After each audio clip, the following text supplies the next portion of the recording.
안녕하세요, 이민우 변호사입니다. 상속세, 증여세 왜 이렇게 세율이 높나? 물가가 이렇게나 올랐는데 어떻게 몇십 년 동안 상속공제 금액이 하나도 안 오르나? 이런 불만들이 참 많았는데요. 이번에 정부는 2024년 세법 개정안에서 2000년 이후 25년 동안 한 번도 바뀌지 않았던 상속세, 증여세 세율 체계를 바꾸고요. 상속세에서는 인적 공제 금액을 상향한다고 합니다. 그런데 개정안이기 때문에 9월에 국회에서 통과가 될지 지켜봐야 합니다. 하지만 아는 만큼 내 자산을 지키고 절세를 할 수 있기 때문에 오늘 여러분에게 필요한 내용만 핵심적으로 뽑아서 쉽게 설명해 보도록 하겠습니다. 일단 가장 큰 변화는 상속세와 증여세의 과세표준 및 세율을 일부 변경하는 부분입니다. 상속세, 증여세의 과세표준과 세율이 너무 높다는 의견이 많이 있었는데 이런 의견을 일부 수용한 것으로 보입니다. 우선 표와 같이 현재 상증여세는 최저과세표준, 즉 최저세율을 적용하는 금액의 기준이 1억 원이죠. 그런데 개정안에서는 최저세율인 10%를 적용하는 구간을 2억 원까지로 확대했습니다. 이 안대로 확정이 되면 과세표준 2억 원까지는 이제 최저세율 10%를 적용받게 됩니다. 반면에 현재 최고세율은 50%죠. 그런데 개정안에서는 최고세율을 40%로 낮췄습니다. 이렇게 최고세율을 낮추면서 그에 따라 자연스럽게 과세표준 구간도 변경이 됐는데요. 기존 최고세율 구간인 30억 초과 부분을 삭제하고 최고세율 40%의 적용을 받는 구간을 10억 원 초과로 변경했습니다. 정리를 해보면 과세표준이 2억 원 이하다 라고 하면 10%, 2억 원 초과 5억 원까지는 20%, 5억 원 초과 10억 원까지는 30%, 10억 원을 초과하게 되면 최고세율인 40%를 각 적용해서 계산한 다음에 각 구간에 적용되는 누진공제액을 빼면 상속세, 산출세액이 나오게 됩니다. 그러니까 최저세율 구간의 과세표준이 상향되었고 최고세율이 40%로 낮아졌다라는 점만 기억하시면 될 것 같습니다. 상속세, 증여세, 과세표준 변경 외에도 가장 큰 변화는 바로 상속세에서 자녀공제 금액이 큰 폭으로 조정된다는 건데요. 현재는 상속공제를 받을 때 자녀 1인당 5천만 원을 공제받습니다. 그런데 개정안에서는 자녀 1인당 5억 원까지 공제받을 수 있도록 변경했습니다. 1인당 5천만 원에서 5억 원으로 바뀌는 거니까 상당히 큰 금액으로 공제 금액이 커지는구나 라고 느낄 수 있는데요. 그런데 세법을 좀 아시는 분들은 원래 5억 원 공제받는 거 아니었나?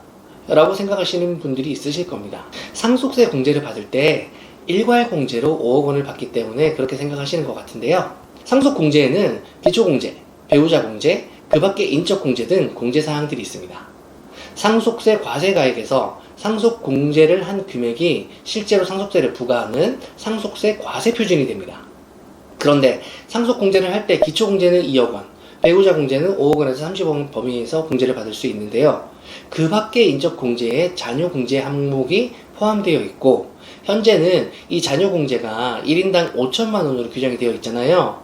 세법에서는 자녀 공제 등 그 밖의 인적 공제와 기초 공제 2억 원을 합한 금액 요거 하고 일괄 공제 5억 원 요 두 가지를 비교해서 더 큰 금액을 공제해주고 있는 겁니다. 이건 개정안에서도 마찬가지예요.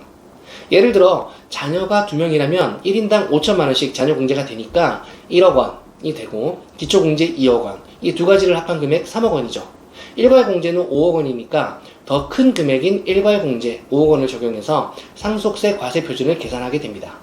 그런데 개정안대로 자녀 1인당 공제 금액을 5억 원으로 상향한다면 똑같은 사안에서 기초 공제 2억 원, 자녀 2명에 대한 공제분 10억 원, 총 12억 원이 되죠.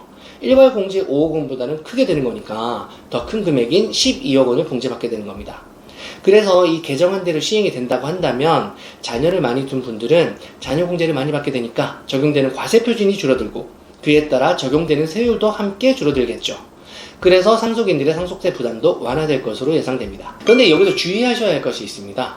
바로 이 자녀 공제 한도 상향 내용은 상속세에만 적용되고 증여세에는 적용이 안 돼요.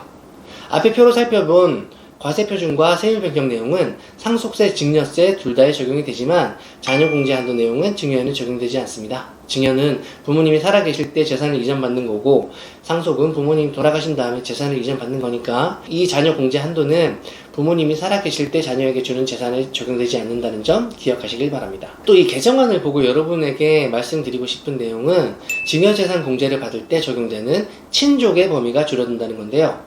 현재는 6촌 이내의 혈족이나 4촌 이내의 인척으로부터 증여를 받을 때 1,000만 원까지 공제가 가능한데 개정안에서는 4촌 이내의 혈족, 3촌 이내의 인척으로부터 받는 증여에만 1,000만 원 공제가 가능한 걸로 축소했습니다.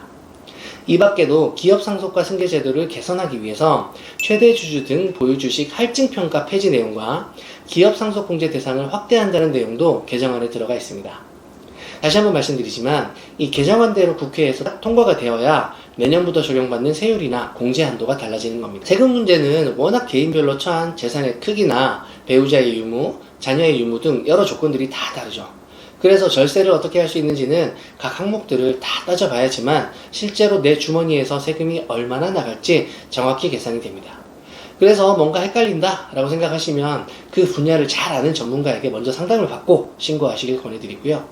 이 개정안대로 최종 통과가 되는지 아니면 수정사항이 있는지 결과가 나오는 대로 다시 한번 검토해보는 시간을 갖도록 하겠습니다. 오늘도 영상 시청해주셔서 감사합니다.